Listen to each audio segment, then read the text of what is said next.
মে দিবসের ছুটির জন্য আগের দিন টিআরপি আসেনি, তার পরিবর্তে আজ এসে গেছি ধামাকাদার টিআরপি নিয়ে। পুনরায় নিজের জায়গা কে দখল করেছে? কি হলো পরিণীতা, কথা, ফুলকি, চিরসখার? কে হয়েছে নতুন টপার? চলো জানা যাক এই সপ্তাহের নতুন টিআরপি তালিকা। আবার বাকিদের পরাস্ত করে টপার হয়েছে জগদ্ধাত্রী, টিআরপি 7.1। দ্বিতীয় স্থানে পরিণীতা, টিআরপি 6.6। তৃতীয় স্থানে ফুলকি, টিআরপি 6.5। চতুর্থ স্থানে পরশুরাম, আজকের নায়ক, টিআরপি 6.2। পঞ্চম স্থানে রাঙামতি তীরন্দাজ, টিআরপি 6.0।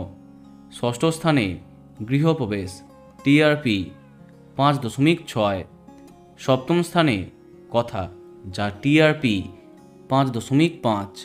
অষ্টম স্থানে চিরদিনই তুমি যে আমার এবং চিরসখা, যাদের টিআরপি 5.4।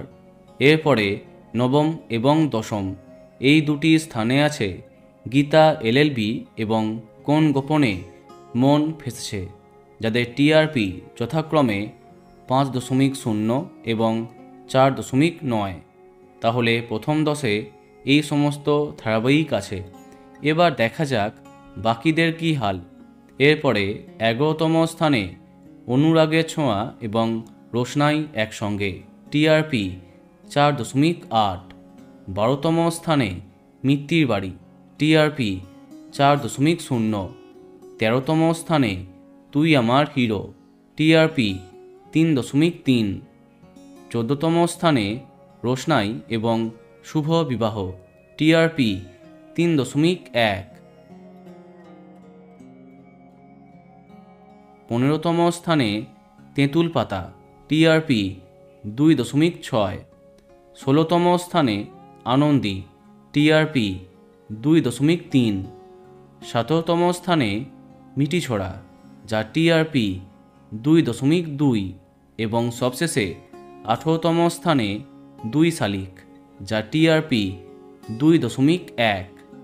তো বন্ধুরা, এত সব ধারাবাহিকের মধ্যে তোমার প্রিয়কে কমেন্টে জানাতে পারো। আর এই রকমই আরও অনেক ভিডিও পেতে সাবস্ক্রাইব কারেন্ট বস। ধন্যবাদ।